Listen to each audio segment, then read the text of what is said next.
Olá, estamos iniciando o programa Palavra Livre da Câmara Municipal de Campo Grande. Nosso encontro desta edição é para falar sobre o mês de setembro, dedicado para tratar sobre as distrofias musculares. A Câmara de Vereadores aprovou a proposta que acrescentou no calendário oficial da cidade o dia 17 de setembro como o Dia Municipal de Prevenção e Orientação da Distrofia Muscular. Mundialmente, o dia 7 de setembro também é dedicado para alertar sobre a doença. Para falar sobre o assunto, participa do programa a presidente da Associação de Doenças Neuromusculares de Mato Grosso do Sul, Rosana Martinez.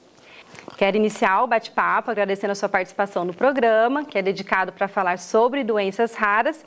E eu inicio perguntando, o que é a distrofia muscular? Olá, tá? É um prazer estar aqui com vocês, eu agradeço muito o convite para falar sobre isso. As distrofias musculares são um grupo de mais de 30 espécies de patologias que afetam os músculos e provocam fraqueza muscular generalizada.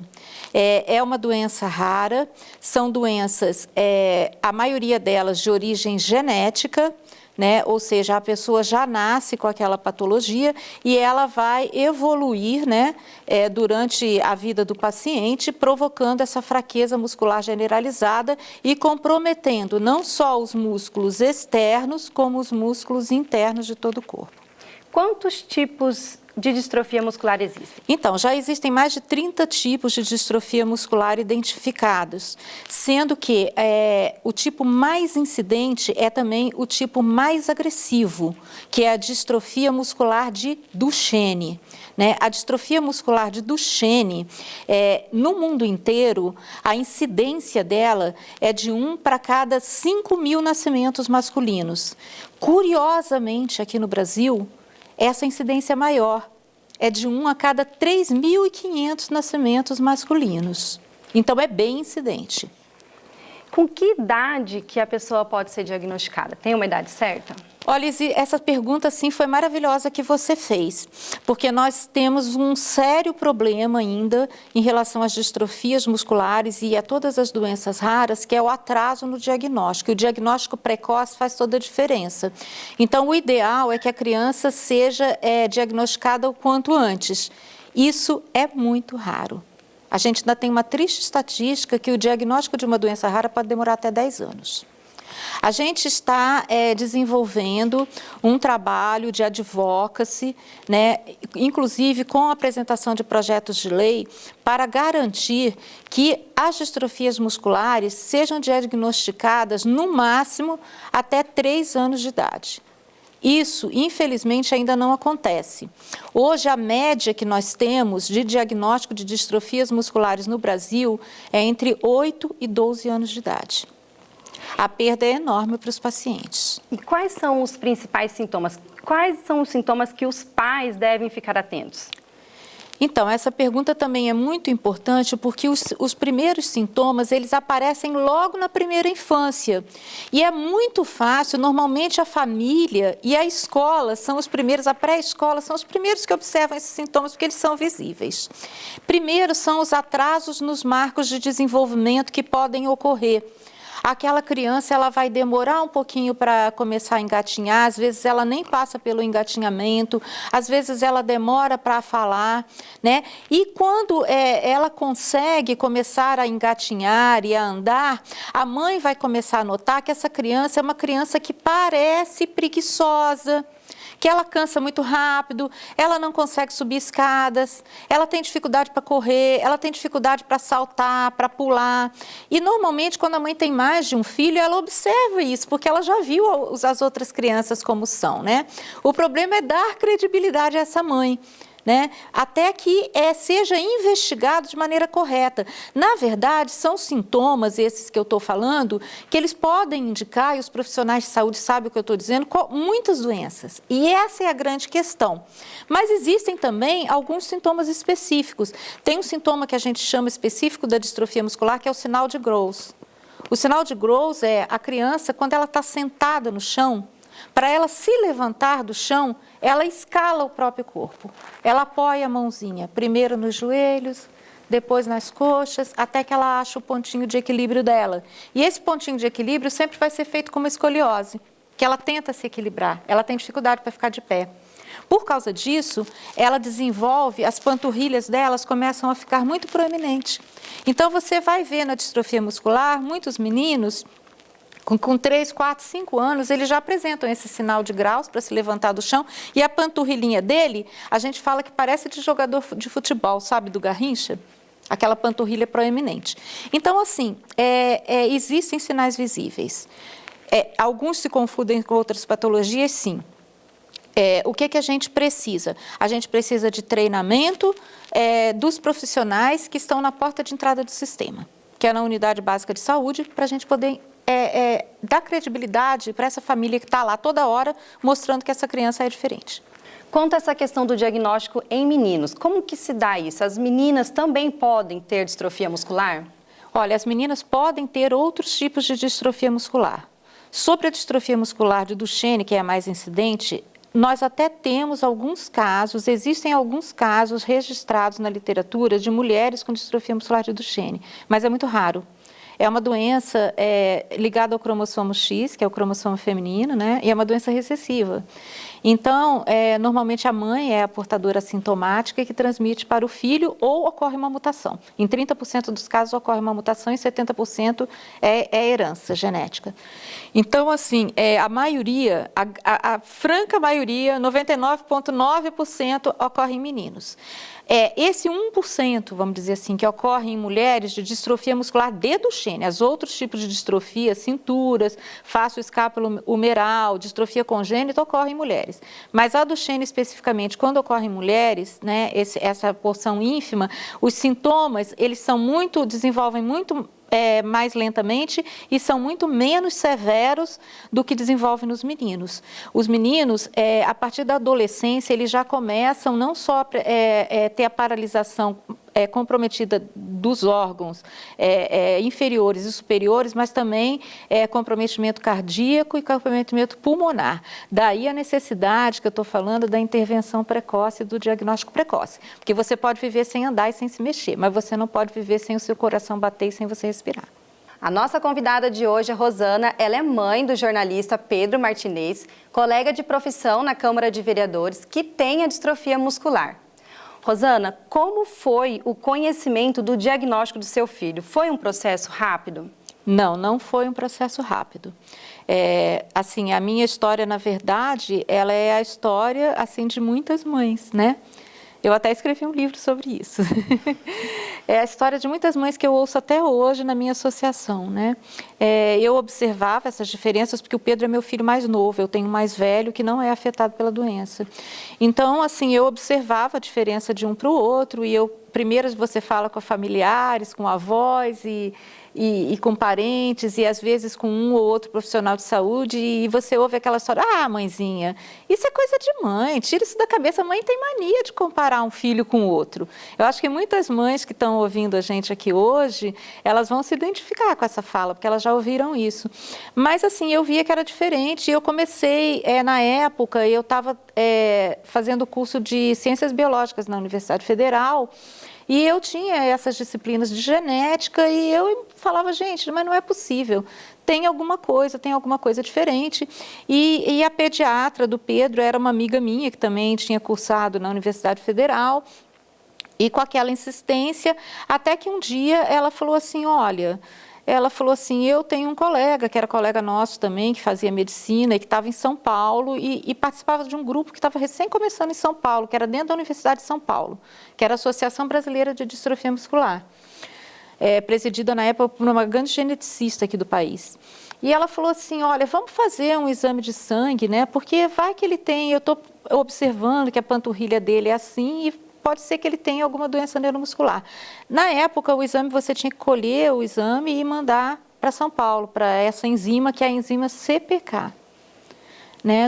Demorou mais ou menos uns 15 dias e nesse meio tempo eu voltei para a universidade e comecei a pesquisar sobre a doença. Quando veio o resultado, eu lembro que o dia que eu fui pegar o resultado, né, que veio de São Paulo, era tipo assim, o normal era você ter, assim, tipo 5% da enzima no sangue, né? O Pedro tinha 1.150. 1.150. Então, assim, essa minha amiga me falou, olha, é uma doença rara, isso há 30 e tantos anos atrás, quando eu diagnostiquei ele. Os profissionais de saúde têm pouco conhecimento, a gente vive numa cidade que não tem a população de São Paulo, eu acho que você deveria ir para lá. E eu fui para São Paulo fazer a primeira consulta e o Pedro tinha 4 anos. E assim, ele está até hoje tratando lá, a gente vai anualmente, né? Então, assim, eu costumo falar assim, que você receber o diagnóstico de uma distrofia muscular ou de qualquer doença rara é solitário e assustador. Porque a informação que existe é pouca, mas eu aprendi logo cedo que eu tinha uma escolha para fazer. Ou eu podia ficar sentada me lamentando, ou eu poderia buscar informação e fazer o que tinha para fazer pelo meu filho. E a escolha que eu fiz foi essa. E é o que eu oriento até hoje as famílias que eu atendo e que eu recebo. Porque informação é tudo. Eu fui buscar informação, como eu busco até hoje. Há 15 anos eu fundei a associação para apoiar outras famílias. Hoje a associação ela faz parte de um coletivo nacional, que é a Aliança Distrofia Brasil, que reúne 20 associações de 18 estados brasileiros.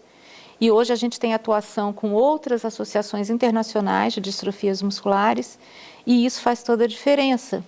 Porque a gente trabalha não só acolhendo famílias, né? Não só orientando para tratamentos e novas terapias, como a gente faz advocacy para as causas e para as demandas dos pacientes com doenças raras e principalmente das distrofias musculares. Me fala um pouquinho qual que é a importância desse diagnóstico precoce. Você conseguiu o diagnóstico do Pedro aos 4 anos, qual que foi a diferença desse diagnóstico precoce? É toda a diferença entre a vida e a vida. Porque a gente ainda tem uma triste estatística. Hoje a gente não gosta de falar em expectativa de vida, né, em doenças raras. Por quê? Porque a tecnologia e a ciência avançam muito rápido. Né? Então, hoje é possível você dar qualidade de vida e expectativa de vida para pacientes de doenças raras. Mas a gente ainda tem uma triste estatística na distrofia muscular de Duchenne que 75% dos pacientes vão a óbito antes dos 20 anos de idade. Então, o que faz essa diferença, Daiane? É a intervenção precoce. Mas para a intervenção precoce, você precisa do quê primeiro? Do diagnóstico precoce. Porque aí você vai ter o tratamento específico. E no caso das distrofias musculares, o tratamento é multiprofissional. Então, você não vai precisar de um especialista. Você não vai precisar só de um médico. Você precisa de médicos de diversas especialidades. Você precisa de fisioterapia, fonoaudiologia, psicologia, terapia ocupacional, neurologia, ortopedia, genética, geneticistas. Então, o tratamento é multiprofissional. Se você tem isso, você aumenta sobremaneira a qualidade de vida do paciente e a expectativa de vida. Então, o nosso objetivo é esse. É a gente trazer isso para todos os meninos, para todos os pacientes de doenças raras, de todas as distrofias, meninos, meninas, de todas as doenças raras. E o sistema de saúde, Rosana, ele está preparado para o atendimento dessas pessoas com distrofia muscular? Não está preparado. Não está preparado. Porque existe falta de conhecimento por parte dos profissionais de saúde. É porque os profissionais são ruins? Não, não é. Na verdade, eu costumo falar uma frase de um livro que eu gosto muito e de um personagem que eu gosto muito, que é Dom Quixote, né? Da obra Dom Quixote de La Mancha, de Miguel de Cervantes. Então, tem um trecho que ele fala assim, que ele briga contra os moinhos, mas a briga dele é contra o vento. Eu acho que nós que atuamos nas doenças raras, essa frase é muito apropriada para a gente. Nós precisamos de uma mudança que vem desde lá da formação do profissional de saúde, né? Na verdade, todos nós aqui que passamos por uma faculdade, a gente sabe que o tempo que a gente fica na faculdade, ele ensina muito pouco para a gente. Você, Daiane, é uma jornalista. Eu tenho certeza que você aprendeu muito mais quando você começou a praticar. O que a faculdade te dá é uma base. Agora, você veja, hoje nós temos 8.000 doenças raras identificadas pela Organização Mundial de Saúde, tá? 8.000, cada uma é um universo. Só distrofias musculares, eu acabei de falar para vocês, nós temos 30 tipos, cada uma é um universo. Então, o grande desafio nosso é que a sociedade civil organizada, é isso que a gente faz, né? A gente possa estar complementando, junto aos profissionais de saúde, essas informações, pelo menos dessas patologias mais incidentes. Porque se não houver isso, né? O paciente, às vezes, ele vem a óbito, às vezes não é nem por causa da patologia, pela falta do diagnóstico precoce, pela falta do tratamento multidisciplinar, mas por um atendimento de emergência que tem um determinado protocolo específico e que o socorrista não sabe. Sobre isso, conta pra gente um pouquinho qual que é aquele manual de alerta que os pais devem carregar quando tem um filho com a distrofia muscular. Então, a associação fornece isso, nós temos um alerta médico, tá? Que são essas informações que são são fundamentais para os atendimentos de emergência, porque é normal, durante a sua vida você vai precisar, num momento, do atendimento de emergência, ou no pronto-socorro, ou numa unidade de saúde, você vai precisar, às vezes, por uma coisa pequena, entendeu? Por uma queda, por um pequeno acidente, por qualquer coisa, né? E a gente sabe que existem protocolos para atendimento de emergência. Se o paciente chega desacordado, se o paciente não está respirando direito, se ele está sangrando, se ele está com dor, né? E esses protocolos, eles não são diferenciados.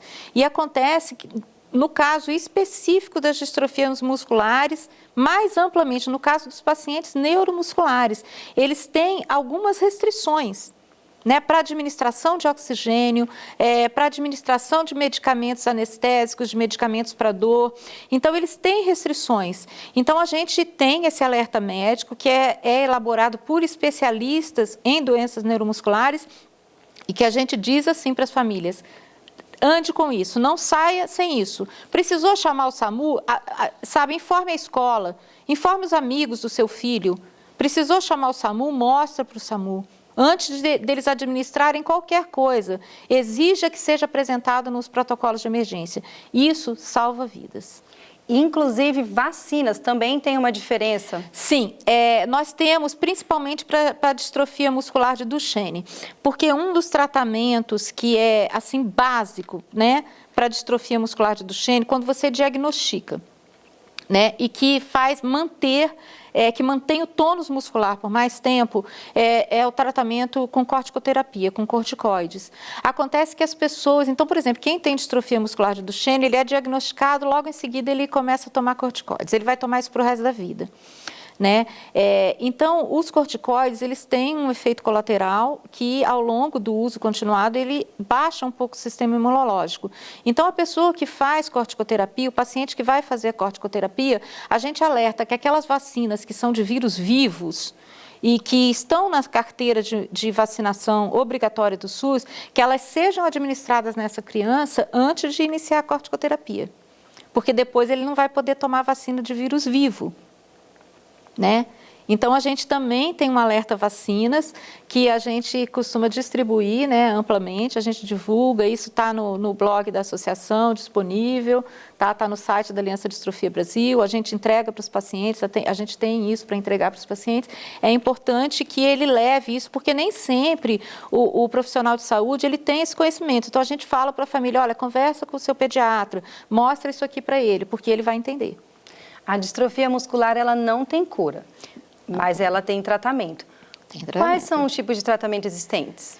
Então, inicialmente, assim, os tratamentos, eles vão sendo acrescentados, né? Eu quero dizer, primeiro, que eu não sou médica, tá? Eu estou colocando aqui a minha experiência como gestora, como mãe, né? Mas eu sempre oriento as famílias: procurem um profissional que tenha experiência naquela patologia, e nós temos profissionais muito bons no Brasil e também em Mato Grosso do Sul. Então, procure um profissional especialista. Mas, assim, inicialmente, ele vai começar com algum tratamento medicamentoso, como eu falei, isso é o básico, né, que depois ele vai aumentar ao longo do tempo, e com as terapias de apoio, né, por exemplo, com a fisioterapia, né, com a fonoaudiologia, porque são terapias que elas mantêm aquilo que o paciente tem, né, e que são muito importantes. A psicologia é importante nesse momento, a terapia ocupacional, então ele vai entrar com essas terapias. Conforme a doença vai evoluindo, né, vão sendo necessários, como eu falei, outros suportes, né, preventivos, medicamentos de prevenção de falência cardíaca, equipamentos de auxílio à ventilação para impedir a falência ventilatória, tudo acompanhado de exames com especialistas. Então, hoje, gente, nós temos todo um suporte, como eu falei, evoluíram as terapias, né? Evoluíram os insumos, a gente tem todo um cabedal de suporte para manter essa pessoa bem. E a coisa boa que nós temos hoje, né, é que a ciência avança a passos largos. Então, hoje nós podemos já esperar coisas que vêm da terapia gênica, né?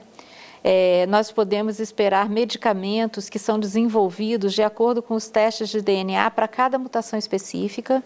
Né? No caso da distrofia muscular de Duchenne, nós já temos 3 medicamentos, né, aprovados pelo FDA, né, e pela Eurodis, que são as agências internacionais. Desses 3, um deles já foi aprovado pela Anvisa, aqui no Brasil. São para mutações específicas, eu quero deixar claro aqui. É para todas as distrofias musculares de Duchenne? Não. Né? São para alguns tipos de mutação, mas já existem, tá? Estão sendo desenvolvidos outros, a gente está aguardando para o final de 2021 um novo medicamento que vai servir para todas as distrofias musculares de Duchenne. Então, assim, eu quero dizer para as famílias que estão aqui nos ouvindo hoje que acredite, não desista, porque a ciência avança assim, ó. Há uma esperança para todos. Para todos. Se preocupe hoje, não com os medicamentos que já saíram, ou que está saindo, não tem para o meu filho, não se preocupe com isso. Se preocupe com as terapias, se preocupe de manter seu filho bem. A qualidade de vida. A qualidade de vida, o tratamento profissional, multiprofissional. Porque se ele estiver bem, ele vai ser hábil para os medicamentos que estão vindo. E eu tenho certeza que estão vindo. Vamos agora falar sobre a importância da inclusão social e escolar. Proposta do projeto Cada Passo Importa, desenvolvido pela Associação de Doenças Neuromusculares, presidida pela Rosana, resultou na criação da história do menino Edu, com distrofia muscular, na edição da Turma da Mônica. Bom, Rosana, qual que é a importância da divulgação das doenças raras, em especial no gibi da Turma da Mônica?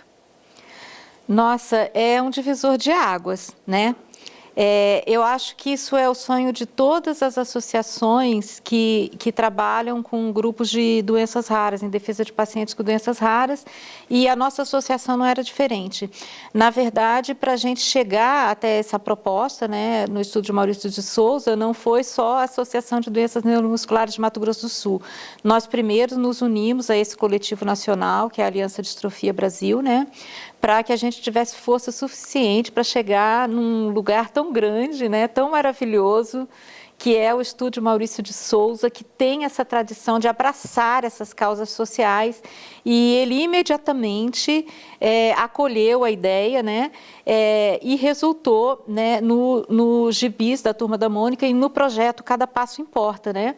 E foi escolhido, aí assim, isso é importante a gente deixar claro, por que foi escolhida a distrofia muscular do Duchenne. Eu já falei no começo da nossa conversa, mas eu quero reforçar. Nós escolhemos a distrofia muscular de Duchenne para representar todas as doenças raras. Tá? Todas as doenças raras. Por quê? Porque ela é uma das doenças raras mais incidentes no Brasil, como eu acabei de explicar. Então, o objetivo do projeto você já colocou, são a inclusão social e escolar. E por quê? Você pergunta para mim. Né? Primeiro, o que é a inclusão social?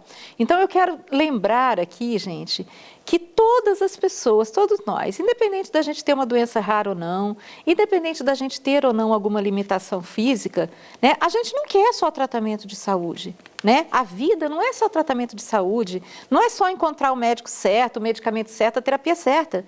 A vida, gente, é estudar, é trabalhar, é ir para a escola, é sair, é lazer, é se divertir, é torcer pelo seu time, é assistir a sua banda preferida, é fazer aquilo que você quiser da sua vida. Então, isso é inclusão social. Mas para você ter inclusão social, tem vários pré-requisitos.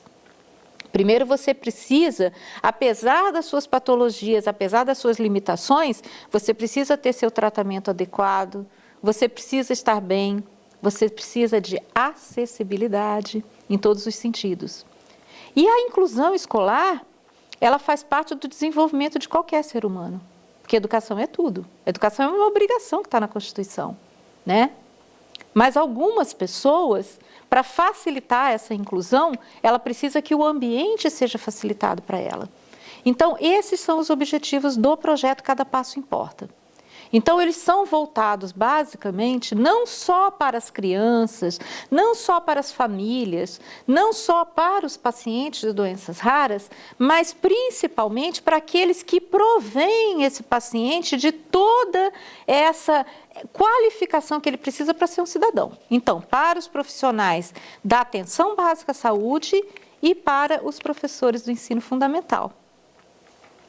Quantas edições já foram publicadas e como que a pessoa pode ter acesso a essas revistas? Então tá, olha aqui, ó. Nós já tivemos 3 edições desde o ano passado, tá? Então a primeira revistinha aqui, ó, ela lança o projeto Cada Passo Importa, ela apresenta o personagem Edu, que tem a distrofia muscular de Duchenne. Essa revistinha, para a gente, é de suma importância. Inclusive, ela foi lançada no Congresso de Pediatria em São Paulo, em março do ano passado. Por quê? Porque ela mostra aqui a mãe indo à escola para matricular o Edu e explicando para a diretora da escola o que é a doença, o que ele precisa, as dificuldades que ele tem nessa fase, na pré-escola, e mostrando os sinais, os primeiros sintomas que a gente falou, está tudo aqui na revistinha, ó, a dificuldade que ele tem para levantar, tudo isso aparece. Na segunda revistinha, já aparece a evolução da doença. Você já vai ver o Edu sentadinho, ó, aqui no meio da revista, ele já está sentado na cadeira de roda. Você já vai ver como assim, o que ele enfrenta psicologicamente, a família, para adaptação à cadeira.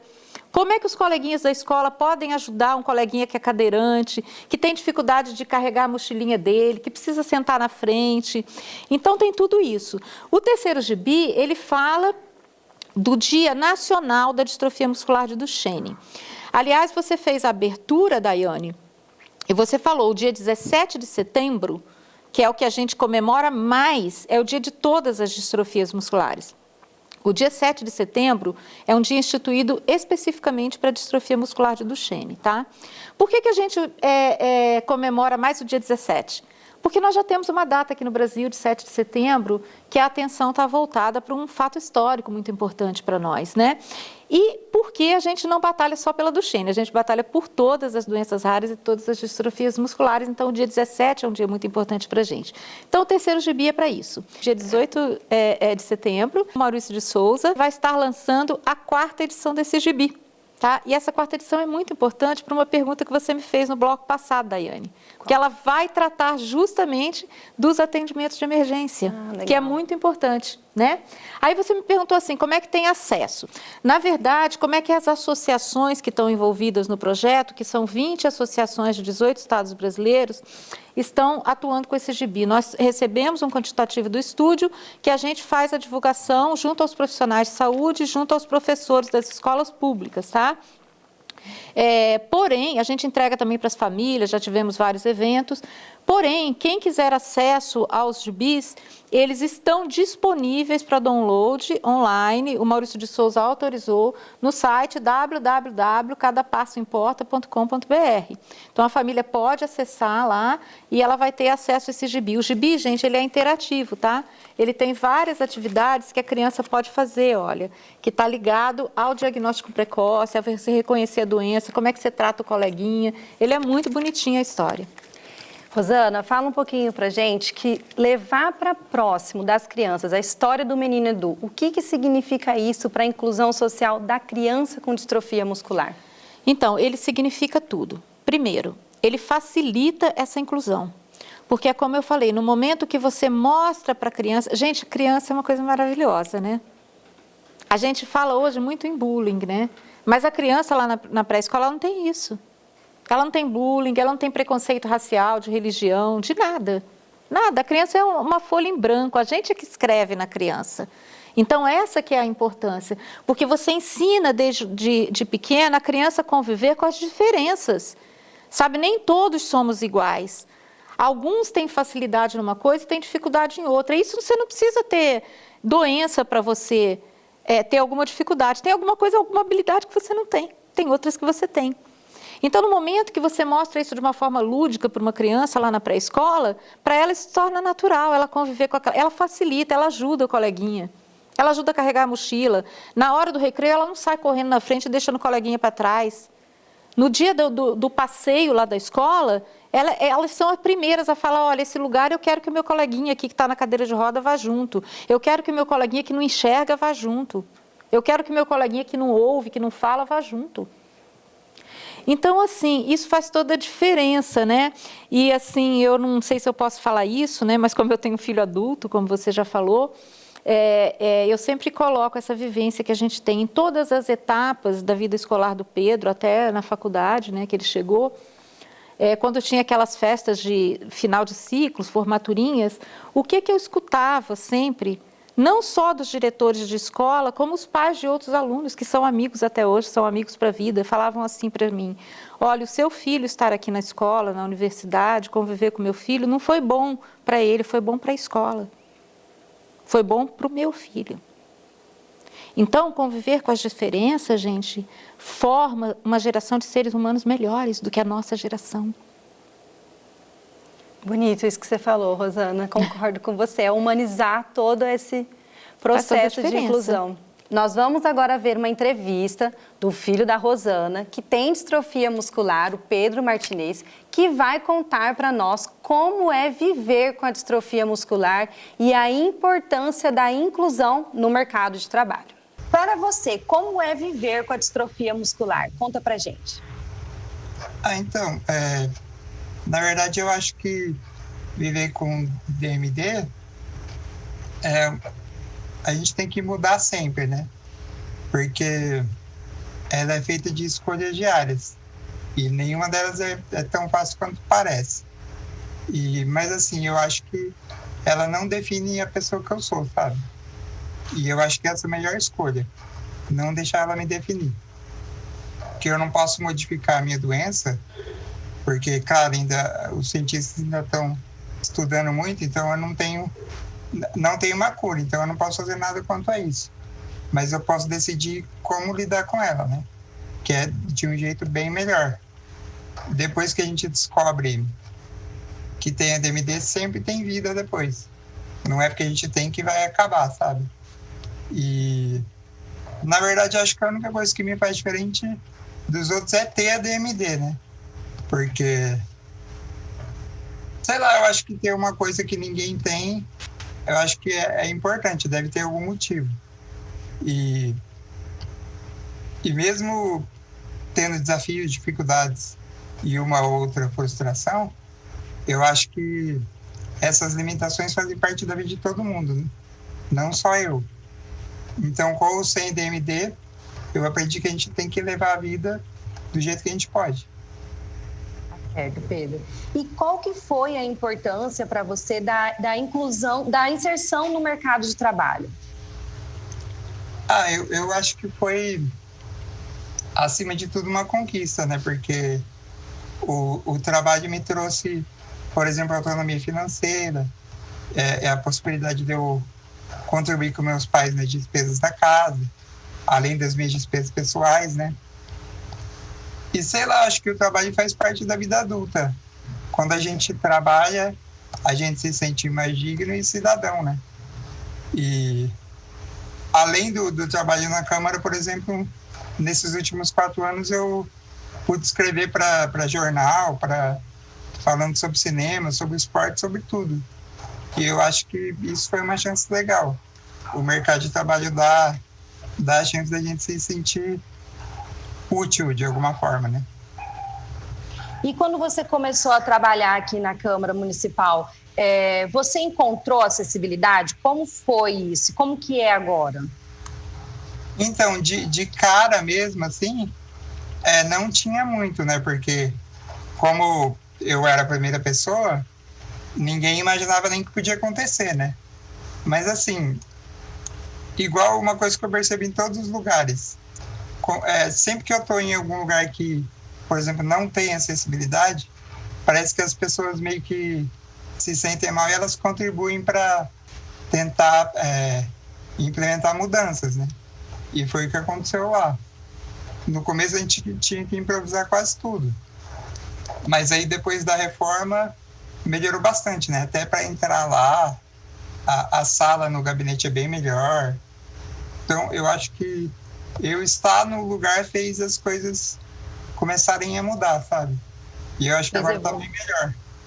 Porque ajuda a mim, né, que trabalha lá, e quem vai na Câmara e precisa usufruir da possibilidade de entrar lá e conseguir o que quer, né? Legal, uma evolução, né? Trouxe uma evolução a sua presença, né, aqui na Câmara.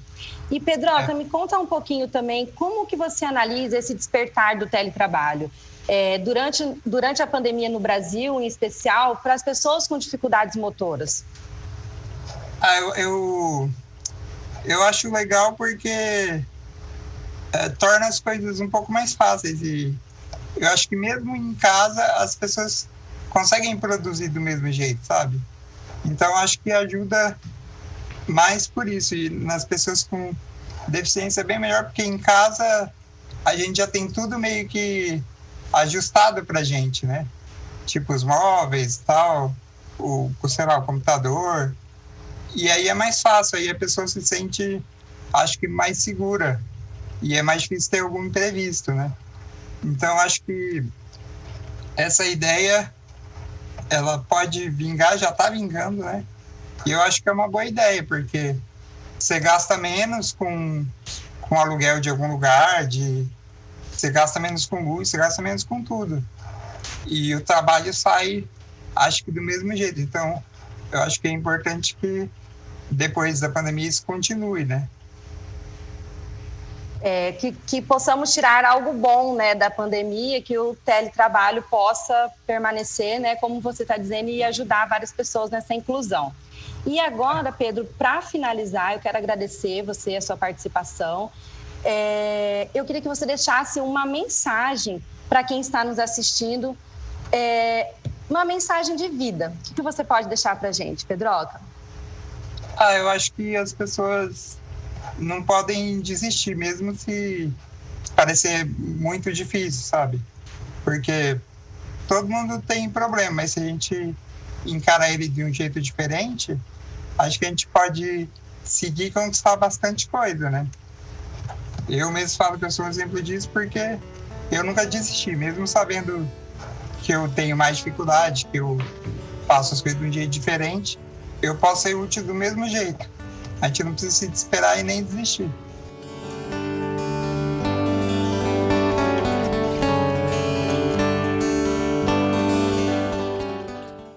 É uma lição de vida a história do Pedro, não é mesmo? Bom, Rosana, deixa agora aqui pra gente, se a pessoa quiser saber mais informações sobre a distrofia muscular, sobre doenças raras, onde ela pode estar procurando você? Eu vou deixar aqui alguns contatos da associação, tá? Nós temos um blog, tá? Que é o adonims.wordpress.com, tá? E nós temos também o nosso e-mail, tá? adonims@gmail.com. Então, lá no blog tem muita informação sobre tratamentos, sobre terapias, sobre distrofias musculares e sobre outras doenças raras. Então, por favor, acessem o blog, qualquer coisa, deixa uma mensagem ou por e-mail que a gente faz contato. Bom, quero aproveitar e agradecer a sua participação hoje aqui, Rosana, pela oportunidade de contar a sua história pra gente. Ficamos por aqui com essa história de força, de motivação e de inclusão, reforçando a importância de falar sobre a distrofia muscular, uma doença que não tem cura, mas tem tratamento. Até a próxima!